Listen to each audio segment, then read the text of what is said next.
Halo guys, beberapa waktu lalu di Indonesia sempat dihebohkan dengan satu berita tentang TikTok yang tidak boleh jualan.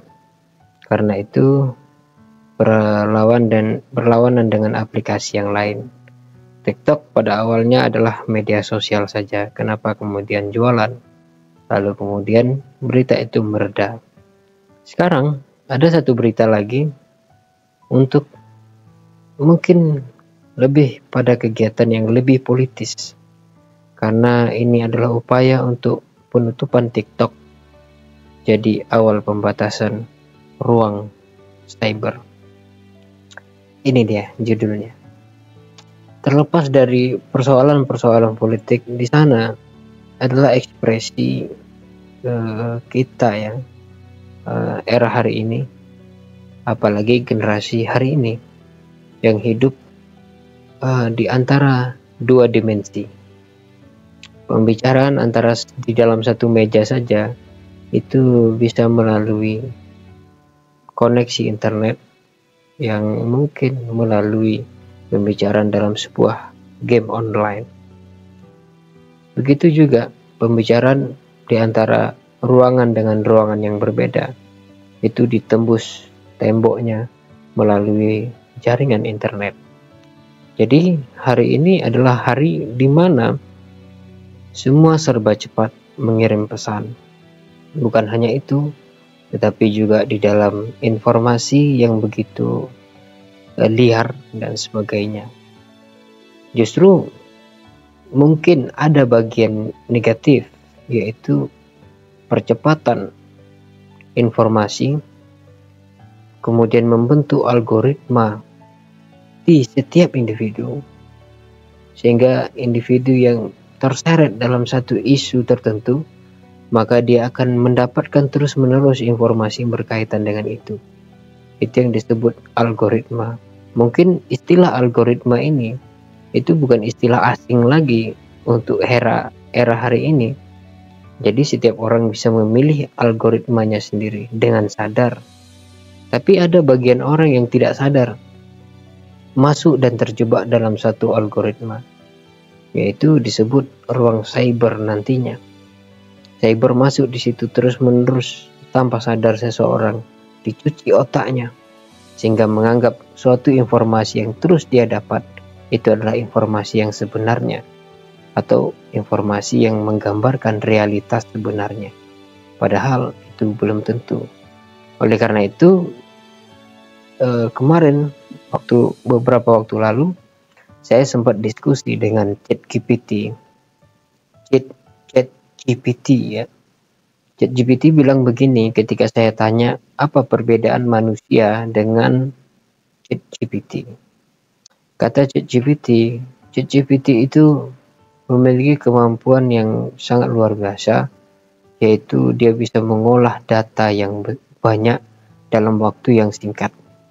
Sementara manusia perlu berhari-hari, karena setiap detail itu diperhatikan oleh manusia yang memiliki kemampuan yang terbatas. Setiap detail itu diperhatikan oleh manusia. Sementara GPT, ketika data masuk di dalam program, itu langsung bisa melihat polanya dan jadi kecepatan. Tapi kata ChatGPT, manusia memiliki keunikan yang tidak dimiliki oleh ChatGPT, yaitu satu, perasaan. Yang kedua, kemampuan berimajinasi. Yang ketiga adalah kemampuan kritis, yaitu melihat dirinya sebagai aktor, melihat segala sesuatu hanyalah suatu yang datang terus berubah.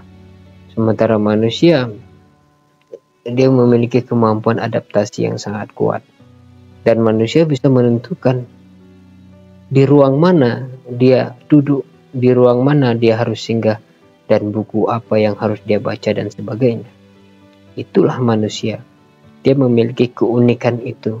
Sementara ChatGPT atau program, dia hanya menginput semua data dan dia menjadi itu.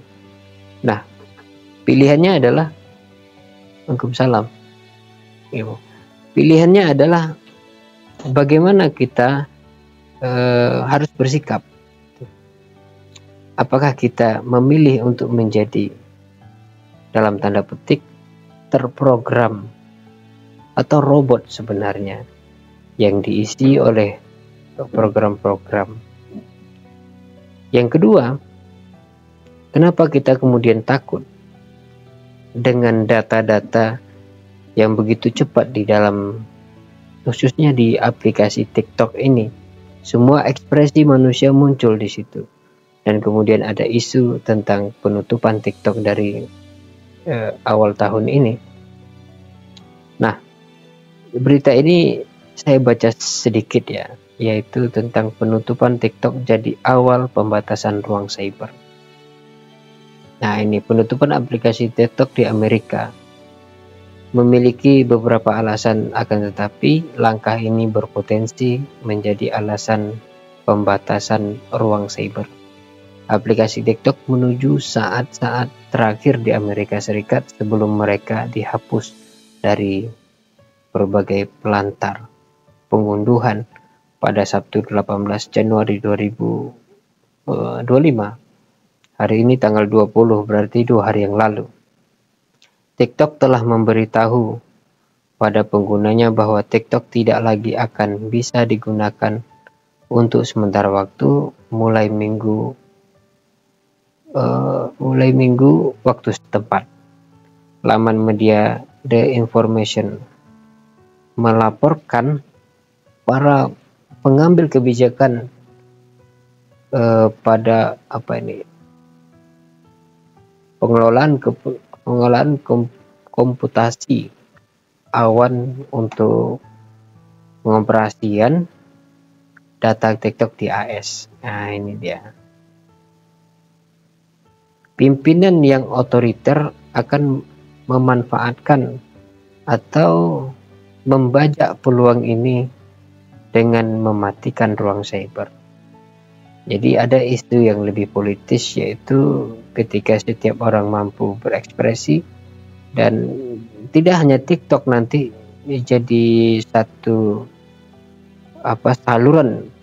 saluran emosi setiap individu, tapi juga akan ada aplikasi lain yang akan muncul dan akan dihapus juga gitu. Sampai kemudian kalau kita lihat perkembangan WhatsApp gitu juga, sekarang kan sudah mulai ada Meta AI dan sebagainya, itu ada informasi dan seterusnya. Walaupun ketika kita buat story itu 24 jam selesai, tapi ada X atau Twitter, kemudian ada lagi Instagram yang kemudian dengan kemampuan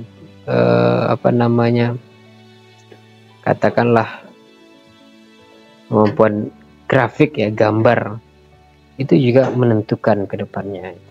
Itu apakah akan juga dihapus? Semua ruang media itu bisa menjadi ruang untuk berekspresi. Jadi menghapus TikTok itu justru untuk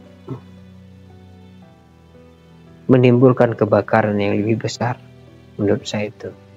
Terima kasih sudah menonton.